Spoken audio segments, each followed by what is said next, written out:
Hello and welcome to the channel. I will tell you interesting scary stories from Reddit and not only. Do not forget to support the author of the story. I will leave his credits in the description.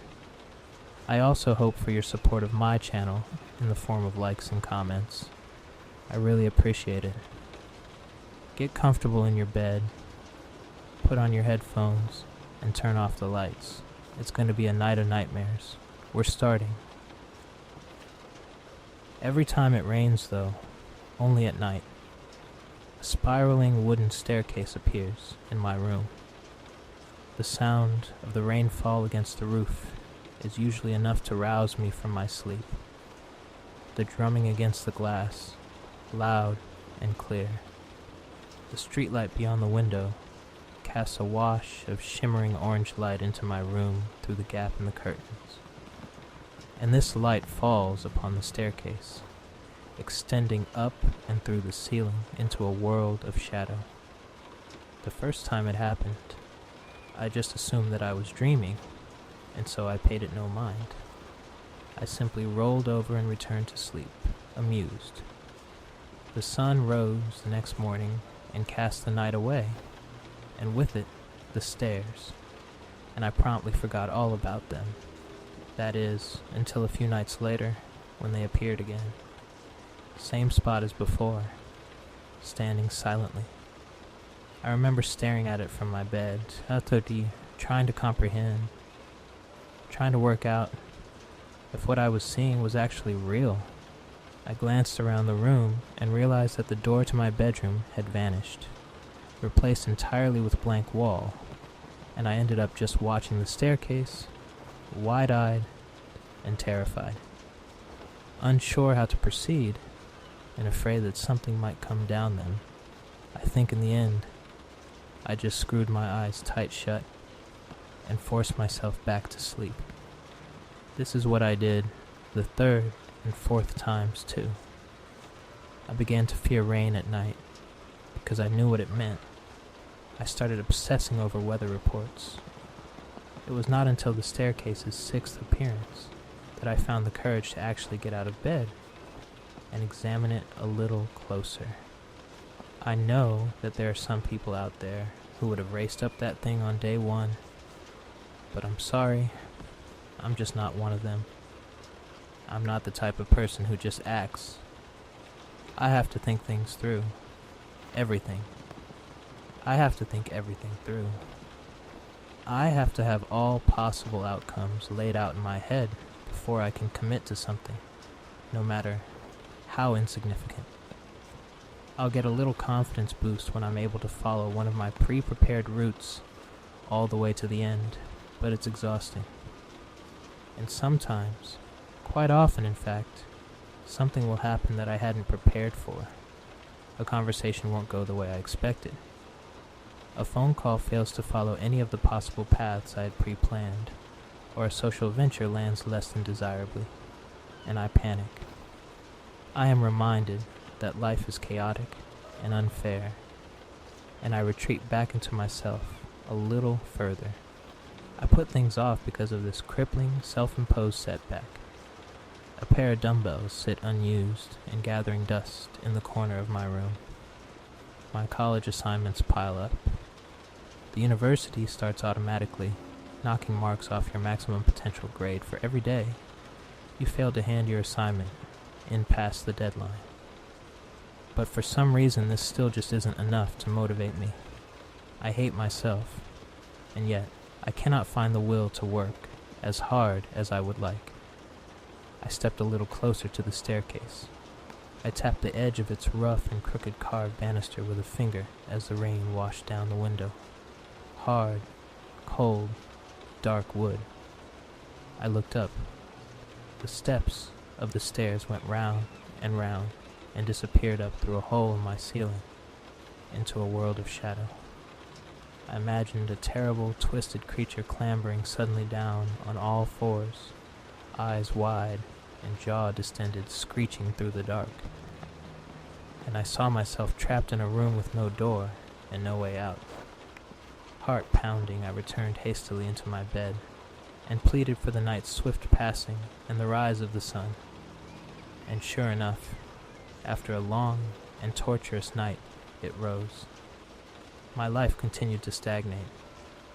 The stairs always became less of a threat in my mind during the day, and I knew I needed to visit the campus library to complete my work, but I could not summon the energy to do so. A few of my friends invited me out one evening, but I declined that too. I knew the topic of conversation would inevitably flow into our studies and our courses and things that we'd been up to, and I couldn't stomach another night of feeling inadequate and pathetic. So I made up some excuse and ignored all the subsequent messages. I was angry when I went to bed that night, angry at myself and the world, and now I find myself being awakened once again by the beat of the rain on the roof. I grit my teeth in frustration and roll onto my side, and sure enough, there they are. The stairs are there, and you know what? This time, I decide, I'm going up. I've started keeping a baseball bat by the side of my bed, and I grab it now as I clench my jaw and head on over to the stairs. I take a deep breath, squeeze the bat tight, and bring my foot down onto the first step. The wood is cold, but I feel at once a rush of warm air from up above. I lick my teeth and continue my ascent. This is the night. This is the night I find out what lies at the top, for better or for worse. I try to plan and play out a series of potential outcomes and routes in my head, though they all end with me either running back down the stairs as fast as I can, or bashing something into submission with the bat, in an adrenaline-fueled frenzy. Adrenaline kicks in, right? That's something that happens. But what if it doesn't? Are you strong enough to fight off whatever may come your way? I shoot a glance over at the dumbbells in the corner of my room, unused, then over to the ashtray on my windowsill. I cough in reflex and bristle with self-hatred. Fuck it. I'm going up. And I do so. Step by step, I ascend, hands shaking as I rise up into the darkness. The sounds of the rain continue, but as I leave my room behind me, I can no longer hear it drum against the glass of my window.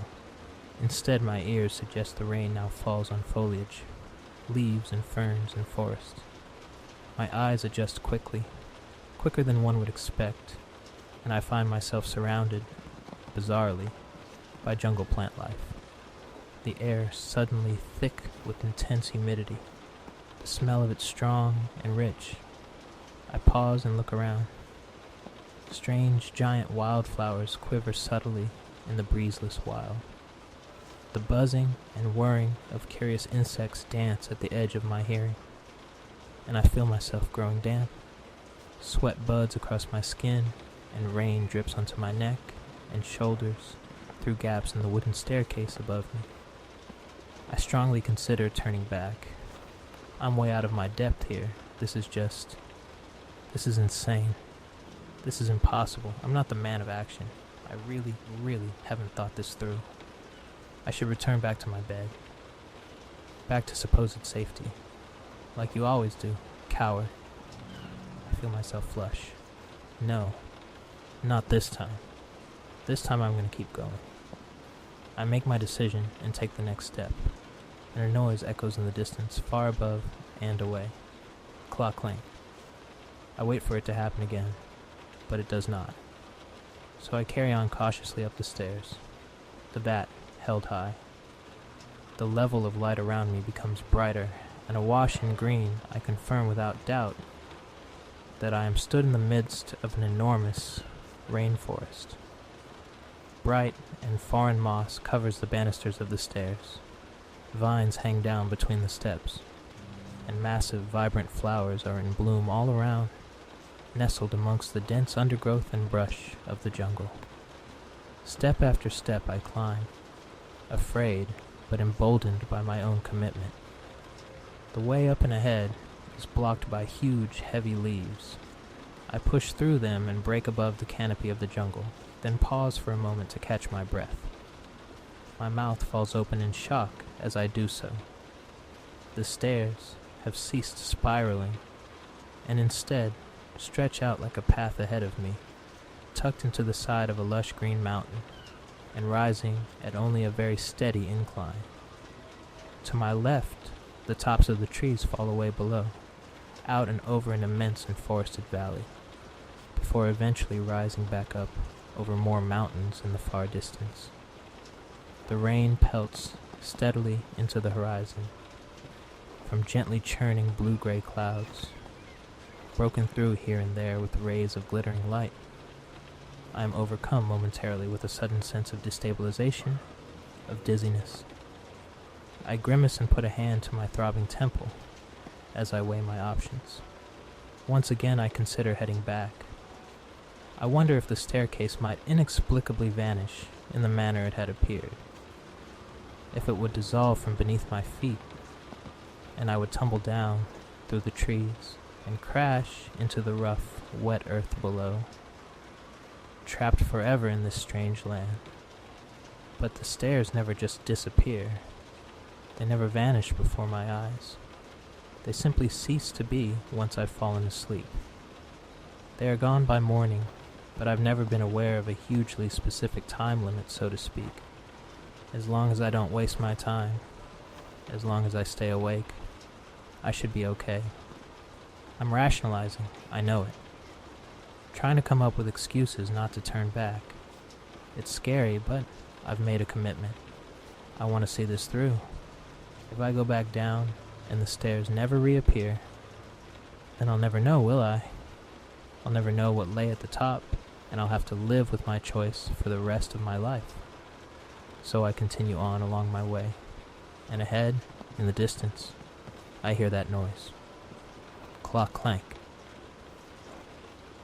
The boards of the stairs-turned walkway creak beneath my feet. I hear around me the calls of strange birds and unknown creatures. I wipe the sweat from my forehead as I push through a row of sticky, hanging vines, thankful to be sheltered again from the rain by a new canopy of greenery overhead. A colorful frog jumps from the wet, slick boardwalk and into the brush as I pass it by. The wooden walkway follows around the edge of the mountain, then turns to amble deeper into its jungle. I stop for a rest, stretching the muscles in my legs, my mouth uncomfortable and dry. I collect a small amount of trickling rainwater from the plants above in my hands and drink it down. The cool liquid, a welcome taste. But the sound of a creaking board of wood has me splutter at once in despair, and I swivel on the spot to look behind me, back the way I came. There is nothing there. Just the trickle of the rainwater through the leaves and the shadows of the trees and ferns, shifting and shimmering ever so subtly. I hasten onwards, my pace slightly increased. I pass by towering trees, the trunks of which have been carved into terrifying shapes. Coiled snakes with heads like human skulls. Strange apes snarling with wooden teeth, their arms ending in handless stumps crossed against their chests. Eyeless parrots, their wings poised and tensed as if ready to take flight. Stairs are made to be climbed, I mutter to myself, over and over. They appeared for a reason. If this world wanted to harm me, they would have just sent something down into my room. I'm supposed to be here. I repeat this several times. I'm okay. I'm supposed to be here. I climb and climb, following along the railed wooden walkway, up some more steps, and I am faced at its eventual end with a wall of leaves and vines. This is it, I realize. The final opportunity to turn back. Last chance. But if I turn back now, then I will walk with guilt and shame and frustration.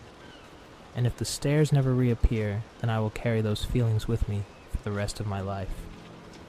So I take a deep breath of hot, humid, rainforest air and push through. Claw clank. The noise is loud and reverberates through my surroundings as I make my way out onto the other side. I find myself standing at the edge of an enormous wooden temple. A small waterfall rumbles down the rock at the far side of the wide hall, and all around me are arches and flittering fireflies, glowing gold in the green gloom. Looking up, above the wooden arches, the walls of the temple extend high up into the sky with the trees, to the extent that I cannot see the top. And there's movement, all around, long creaking and ever-changing narrow wooden bridges grind from place to place. Carved gears turn as they splash water onto the boarded floor from up above, and wooden discs that must be at least half my height drop down through gaps. They roll through constantly shifting platforms and changing walls and barriers and over and across the bridges as they are carried various routes around the temple. It's like nothing I've ever seen. The claw-clank noise, I realize, is the sound of the bridges suddenly moving, clattering with its adjacent gear as it directs the flow of the discs down a new path. Stay calm, Devon, I tell myself as I walk through the central hall, my footsteps heavy on the wet planks below. Stay calm. I make my way towards the little waterfall at the far side.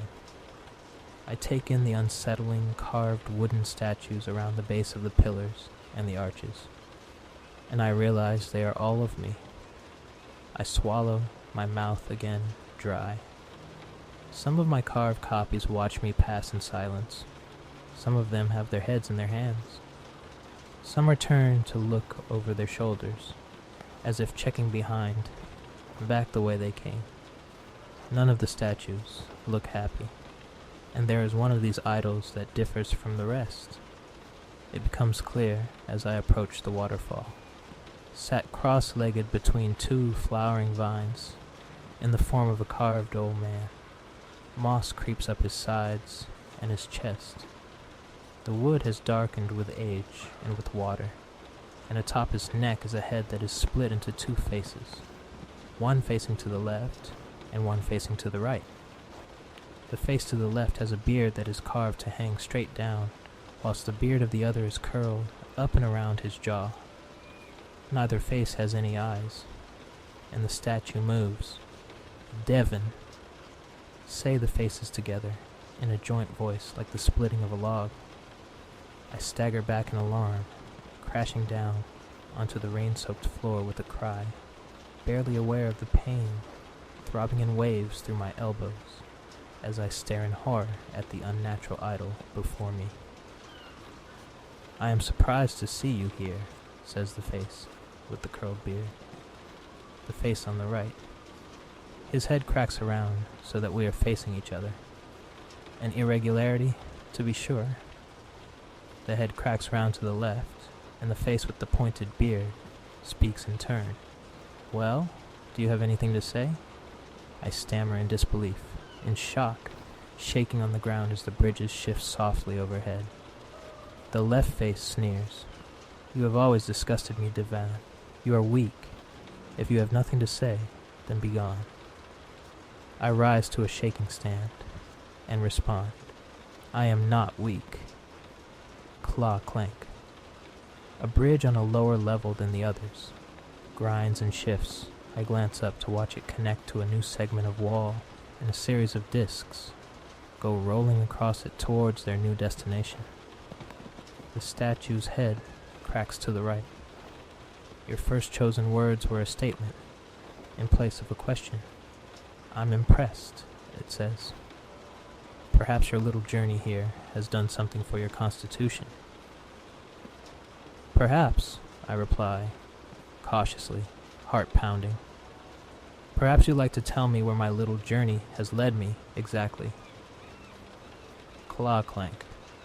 The mouth of the face on the right stretches into a grin with the sound of a branch being torn from a tree.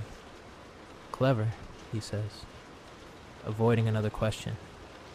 But you did so as a reaction, an act of deference to me. Think for yourself. I swallow. Well, I've presumed you to be the power in this realm, I reply, running a tongue over my dry lips. And it makes sense to follow the cues of the authority when in unfamiliar territory. Clank. Interesting, the face replies. I wonder how well your presumptions have carried you thus far. Its head cracks around to the left before I am able to respond. What is it that you want, boy? The face asks. Speak now and speak well, or I will cast you out. I grimace and take a slow, calming breath, holding back my fear. I cannot allow myself to break in front of this idol. I can't explain it, but I know that I just can't let that happen. What is this place? And why did you summon me here? Clank. The faces laugh together. Summon? The left replies. Such arrogance. You think I'd bother to summon you here deliberately? An agentless worm such as yourself.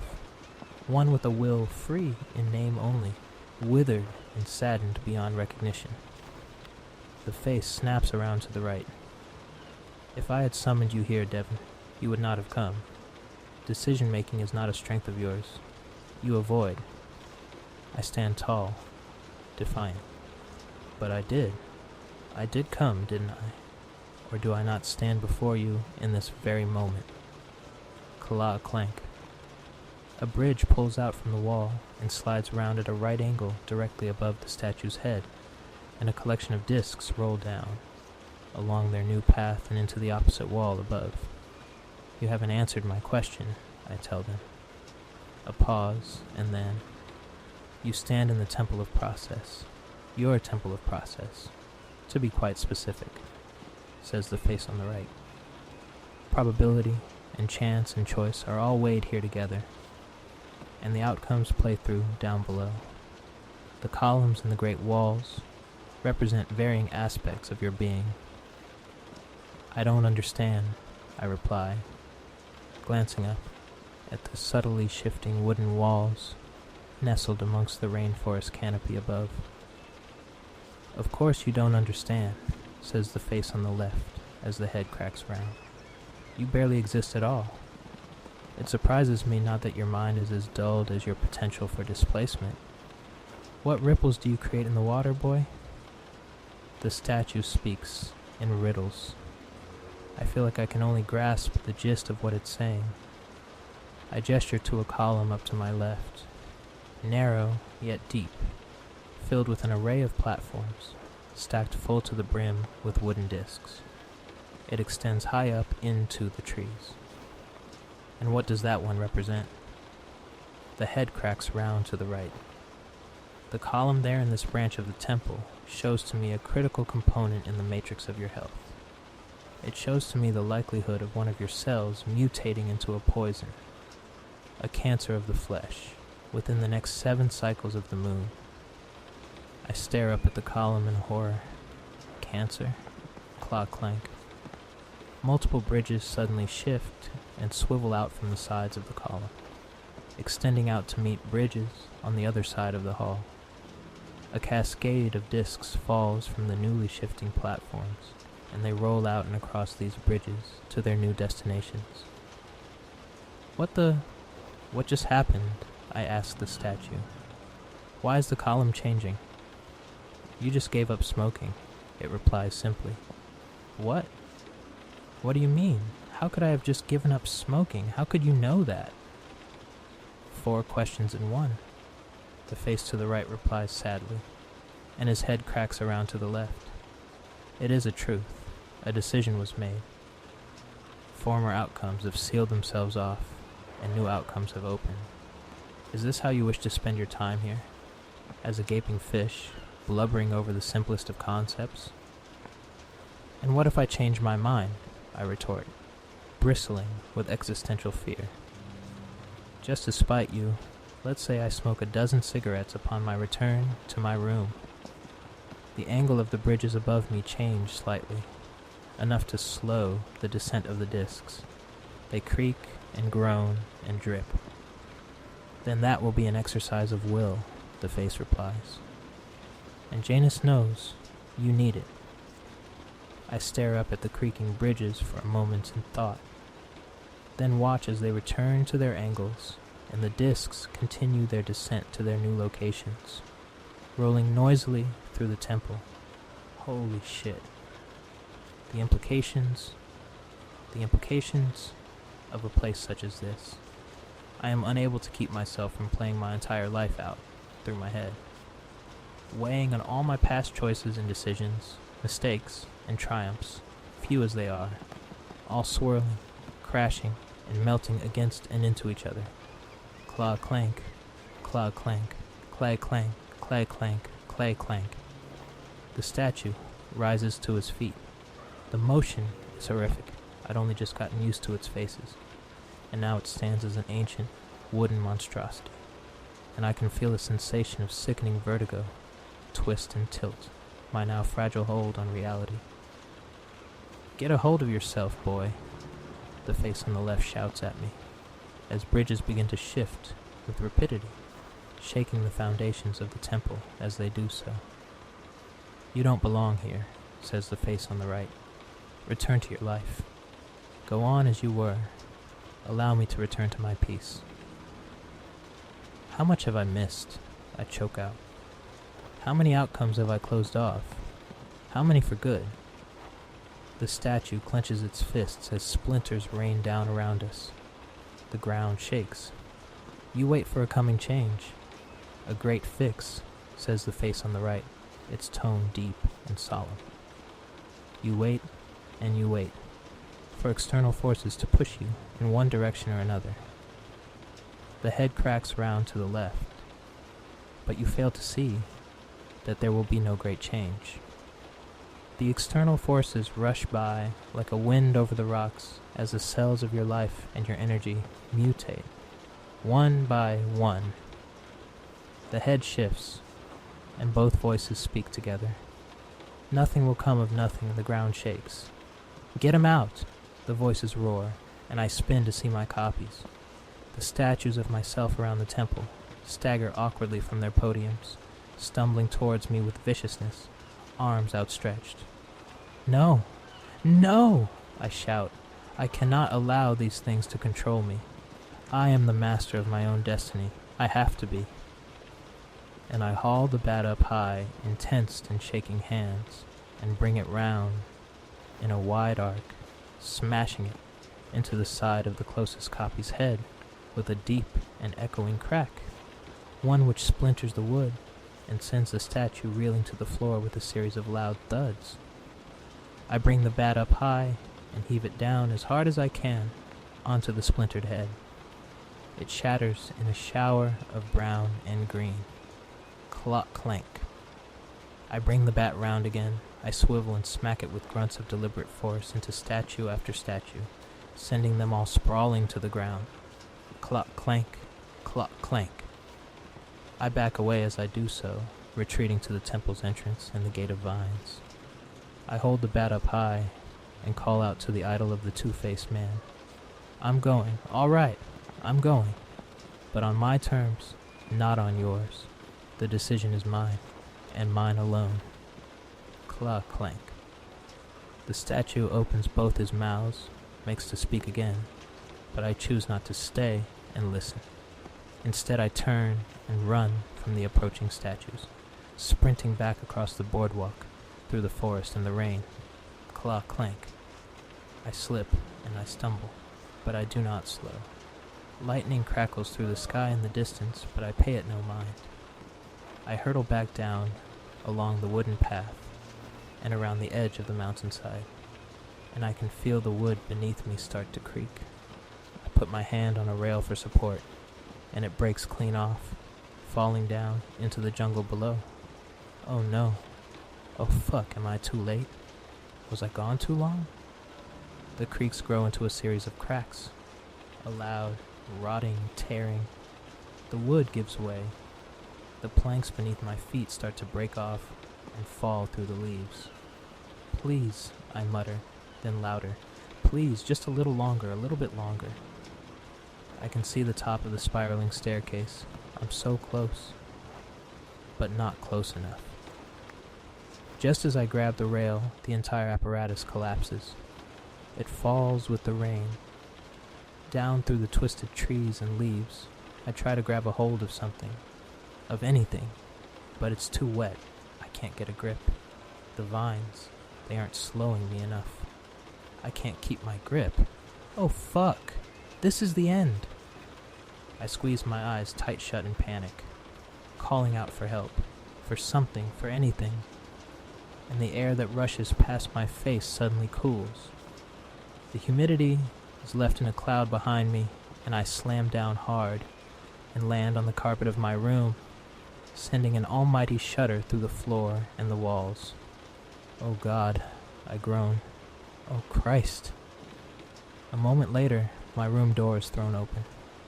Two of my housemates stand in shock, clearly just roused from sleep, and they stare at me as I lay soaked through and bruised amidst a pile of rotted wood.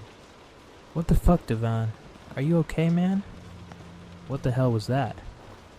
I stare at them in confusion for a second or two, gathering my bearings, and then I wince as I turn to look behind me. The stairs are gone. The sun has begun its rise, and the rain is letting up. It patters gently against the glass of my window, and I laugh. I stagger to my feet, kicking away the wood, and nearly falling if not for my housemates jumping forward to help me balance. I thank them and stumble to my chest of drawers, throwing a change of clothes into my college bag. Devan, they ask me as I hastily pull on my shoes. What are you doing? Where the hell are you going? It's 5 a.m. I clench my jaw and massage my wrists before hoisting the bag onto my back and pushing past them towards the front door.